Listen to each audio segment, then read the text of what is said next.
Hola, ¿qué tal? Te doy la bienvenida a este canal y te comento que el tema que veremos es la escolástica. Muy importante que sepas que el tema es propio para el bachillerato sexto semestre. El término escolástica se originó en el latín medieval y significó erudito o escolar. La escolástica es una corriente teológica y filosófica medieval que utilizó parte de la filosofía grecolatina clásica como medio para comprender la revelación religiosa del cristianismo. Tras la patrística de la antigüedad tardía, fue la corriente teológico-filosófica predominante del pensamiento medieval, y su prioridad fue el establecer el vínculo entre fe y razón. Sin embargo, la razón siempre estaba subordinada a la fe. Se decía, la filosofía es sierva de la teología. El surgimiento de la escolástica estuvo asociado con las escuelas que tuvieron auge en Italia, Francia, España e Inglaterra, sentando los precedentes para las escuelas catedralicias que dieron lugar a las universidades medievales europeas. Comúnmente el término se emplea para señalar una época de la historia. Sin embargo, se trata más bien de un método pedagógico, debido a que uno de los principales objetivos de la escolástica era conjugar de alguna manera el conocimiento clásico de la filosofía con las fuentes propias de la revelación centradas en las Sagradas Escrituras y en las opiniones de los padres de la Iglesia. La escolástica se origina a partir del siglo XI. A esta etapa se le conoce como escolástica temprana, donde podemos ver sobre todo el interés por algunos textos griegos. El autor clásico más conocido de esta época fue Platón. Esta primera etapa de la escolástica se ve fuertemente influenciada por el neoplatonismo. Destacan las figuras de Pedro Abelardo y Pedro Lombardo, quien escribió sus famosas sentencias. La escolástica se desarrolla primero en monasterios y en algunas cortes como la de Carlomagno, pero el más importante desarrollo se va a dar dentro de los espacios universitarios. Algunos de ellos actualmente activos como la Universidad de Oxford, Cambridge, la Sorbona o la Universidad de Salamanca, tienen su origen en este periodo.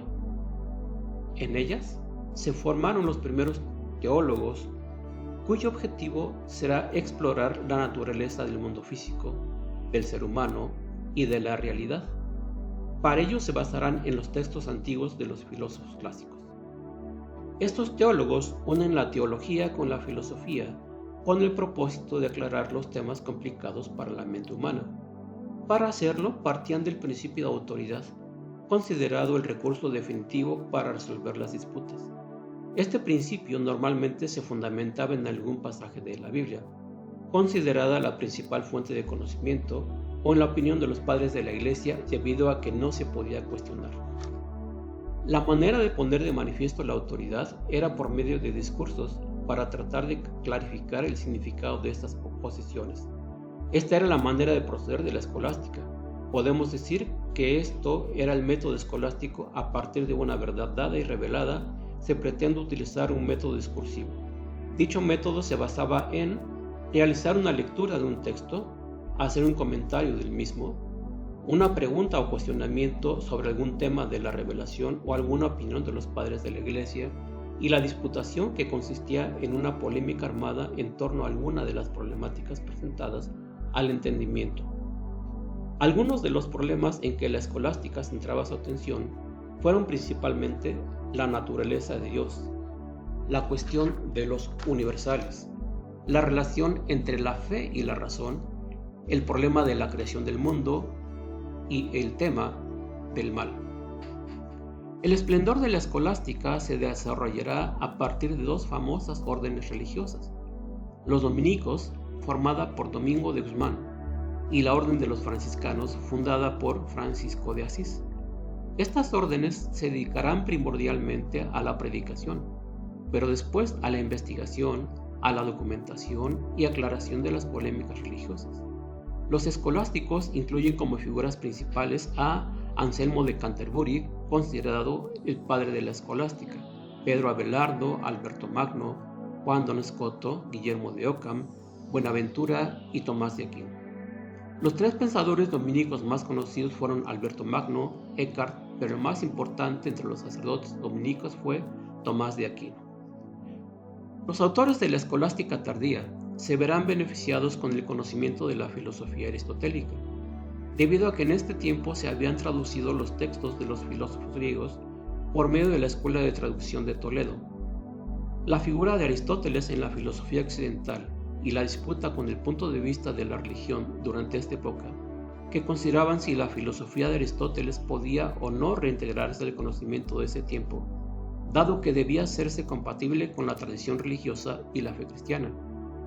En estos años, será Tomás de Aquino el encargado de realizar la gran síntesis entre el catolicismo y el aristotelismo. Estos años se dedicarán a la discusión y aclaración de la doctrina religiosa unida al conocimiento del aristotelismo. La escolástica seguirá teniendo una gran influencia en Europa, sobre todo en las instituciones educativas. La escolástica clásica tiene su época dorada en el siglo XIII. El exponente más prolijo y célebre de todo el periodo es Tomás de Aquino. Este es un periodo muy amplio de la historia que abarca más de 1000 años.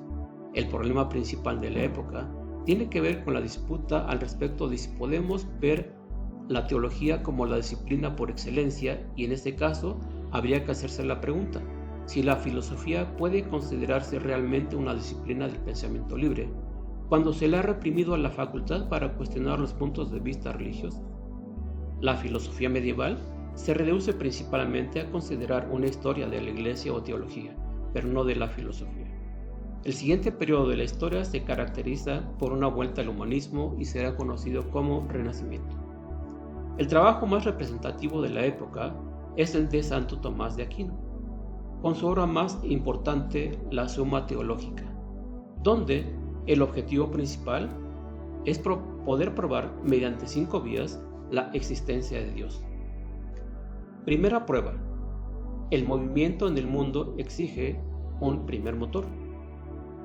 Segunda prueba: la causalidad en el mundo exige una causa primera. Tercera prueba: la contingencia de los seres reclama un ser necesario.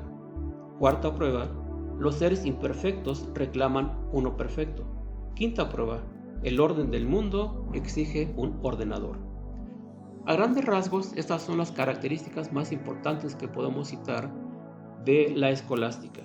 Y yo te invito para que puedas compartir este video y me dejes un me gusta, y si no te has suscrito, por favor hazlo. Me dará mucho gusto tenerte entre mis suscriptores.